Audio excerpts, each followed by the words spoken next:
Hello, Mark Surman here, Executive Director at Mozilla. I want to update you on the Mozilla Learning Strategy process. But first, I want you to imagine 5 years into the future.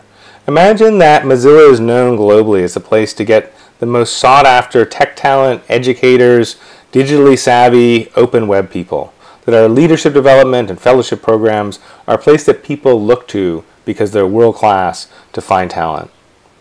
Imagine that also Mozilla is known just as much as it is known for Firefox today as an organization that is helping millions of new internet users understand what the web is and what they can unlock in their lives with it. And imagine that 5 years from now, Mozilla's web literacy agenda, the idea that everyone should be able to read, write, and participate on the web is something that governments around the world, that everyone understands is as important as reading, writing, and math. Those are all things that I believe we can and must achieve, and the Mozilla Learning Strategy is basically about making that possible, focusing our efforts so we really can make universal web literacy a reality. And concretely, why we're having this conversation right now is the Mozilla Foundation team set a 2015 goal of creating a more ambitious learning strategy for 2016 and beyond, for really the next 3 to 5 years. Concretely, that means finding a single, concrete, clear focus for all Mozilla Foundation programs. It may also be other parts of Mozilla working on universal web literacy, but this is really what focuses the Mozilla Foundation team and what's really the next generation of MoFo. Behind all this, there's some core assumptions. One of the core assumptions, of course, is that the idea that we want to build the web as a public resource, open and accessible to all, owned by all of us. That is Mozilla's mission, and it's something that all parts of Mozilla are focused on. We can start with that as the bedrock. But then we're also assuming as we go forward that universal web literacy is the North Star for everything that Mozilla Foundation is working on, all of our programs, that we're going to work with leaders and independently minded people in order to advance that agenda, and that there's going to be a core approach around service, around teaching it forward, paying it forward, that we want to work with people who want to move this agenda together with us. So as we develop Mozilla Learning Strategy, those are some baseline ideas that I'll get into a little bit in more detail because we've started to make some decisions. And also, at the same time, I'm going to tee up some questions that we haven't quite answered yet.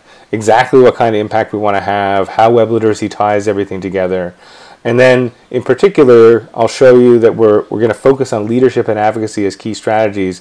There's a question of how do they tie together? How do we create an open source virtual circle where work in both of those areas fuels the other parts?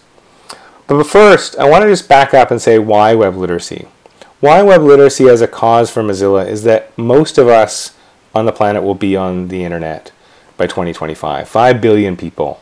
It's going to be a part of everybody's life. It's going to shape how our economy, our society, our democracy work out.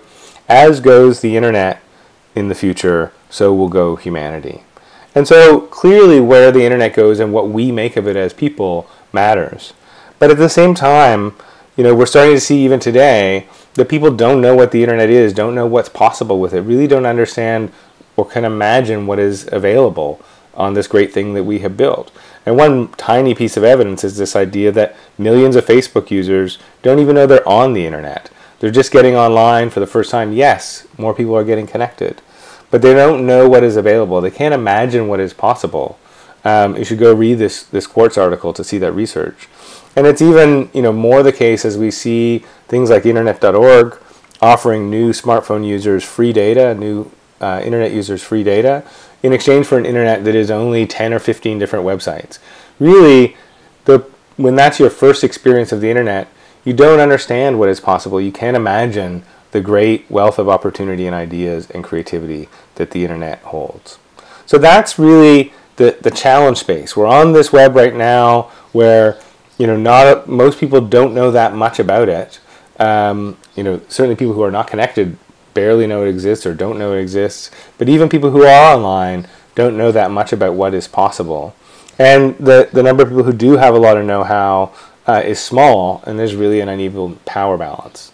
Now that power balance will shift, or at least the shape of the curve will shift as more people come online. Everyone will know something about the internet, even if they don't know that's what it's called, because they will be on it. Of course, the concern that I've got and we've got at Mozilla is that most of those people will remain consumers with little know-how. The internet will not be something that unlocks their lives. It'll just be something that happens to them. And that's the thing I believe that we want to shift. We want to help everyone read, write, and participate on the web. That's our definition of web literacy.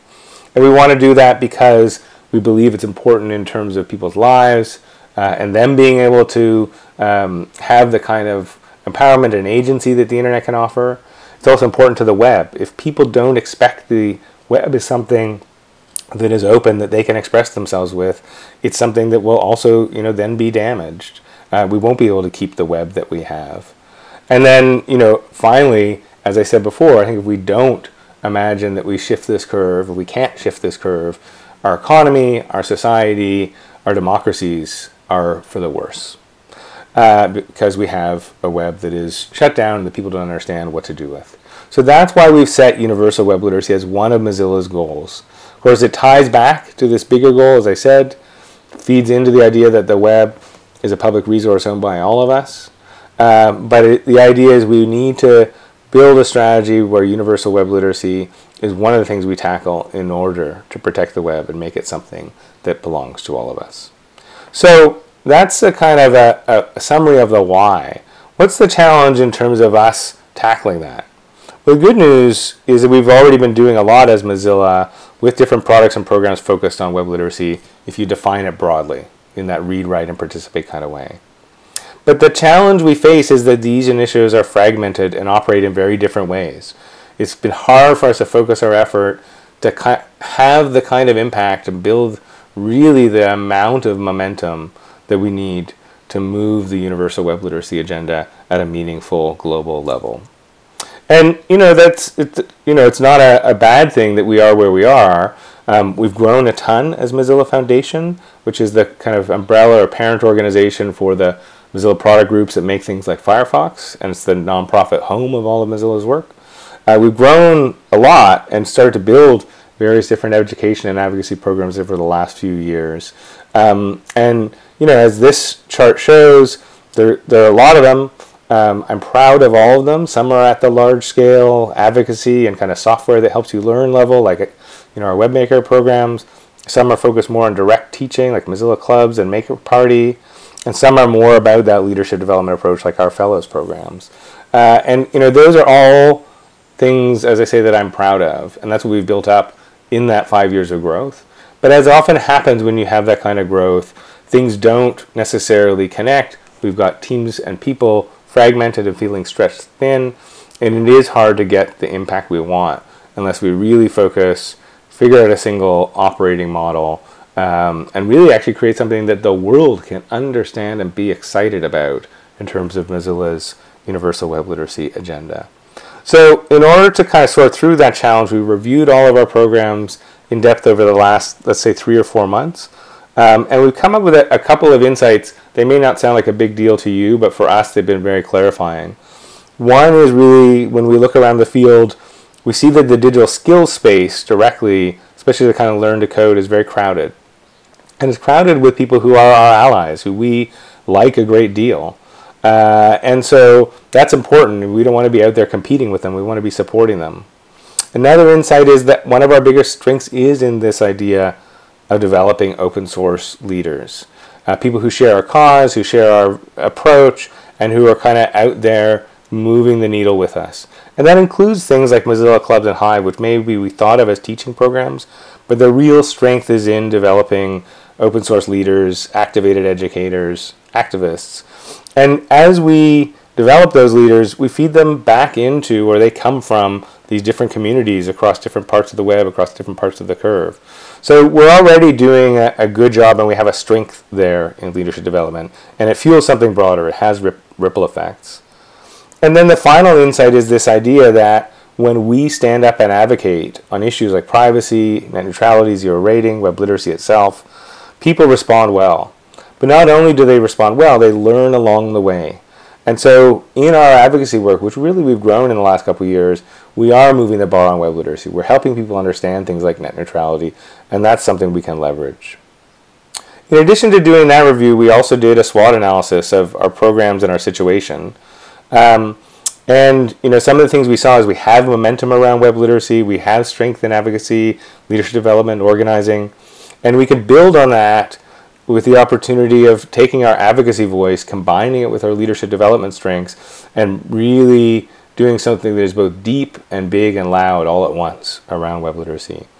On the flip side, the weakness we have is we are spread thin, and also, there's other organizations who may move ahead of us. That's a threat, who have a different set of values. And of course, the real big threat is that the 10 website, internet.org version of the world, or just generally people not understanding the web, that wins, and that web literacy we aren't successful in universal web literacy being a reality. That, of course, is the big threat. And so what we're trying to do is develop a strategy to tackle that threat. And what we've agreed on so far is quite simple. We want to work at two ends of the curve. One, to shift thinking on a massive scale, where we'll work really with an audience of people who have an independent mind, or activists and creatives, at a large scale, to really help people understand the web. And then we'll also dive deep on that leadership development strength that we have with educators, developers, volunteers, as well, activists. And in doing that, it means on the shifting thinking side, investing more in our advocacy, thought leadership, and user education capabilities over the coming years, and maybe even designing web literacy into our products at a large scale. That's something we have to debate internally.